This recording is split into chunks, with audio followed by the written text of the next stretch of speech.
আচ্ছা, বাড়ি মানে কি? একটা ছাদের নিচ যেখানে মানুষ বসবাস করে? না, মোটেও তা নয়। আমার কাছে বাড়ি মানে হলো যেখানে মানুষ বারবার নয়, হাজার বার ফিরে আসে, একে অন্যের সাথে সময় কাটায়, সুখ দুঃখ শেয়ার করে, যেখানে নিজের ভালো থাকাটা গুরুত্ব পায়।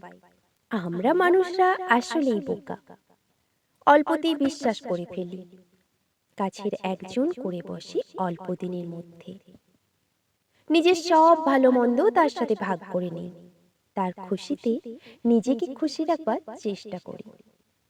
আসলে যে মানুষটাকে খুশি করতে হাসি মুখে দিন রাত পরিশ্রম করতে করতে ভাবি এই বুঝি সে আসবে আর একটু প্রশংসা করবে, তখনই সব এক্সপেকটেশনকে ভেঙে দিয়ে কেন এমনটা করেছি সেই নিয়ে প্রশ্নের ঝড় উঠিয়ে দিয়ে কৈফিয়ত দিতে দিতে বাকরুদ্ধ করে দেওয়াটাকে ভালো থাকা বলে না। কথা কাটাকাটির পর অভিমান করে বসে থাকলে নাটক হচ্ছে বলে সম্বোধন করাটাকে ভালোবাসা বলে না।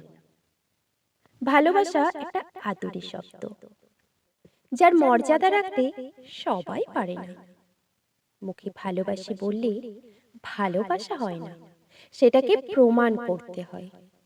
আর যেখানে নিজের সম্মান নেই, নিজের ভালো থাকাটা অস্বস্তিকর, নিজের স্বাধীনভাবে বাঁচতে চাওয়ার নাম বিলাসিতা, আদিক্ষেতা, সেখানে কখনোই ভালো থাকা যায় না। আর নিজে না ভালো থেকে কখনোই অন্যকে ভালো রাখাও যায় না। সেজন্য বাড়ি এমন হোক যেখানে ভালোবাসা আছে, সম্মান আছে, মান মর্যাদা আছে, যেখানে দিন শেষে ঘরে ফিরে আসবার আনন্দ আছে, আর যেখানে নিজের ফিরে আসাটা অন্যের দুঃখের, সেখানে কখনোই ফিরে যেতে নেই, কখনো বাসা বাঁধতে নেই, আসলেই নেই।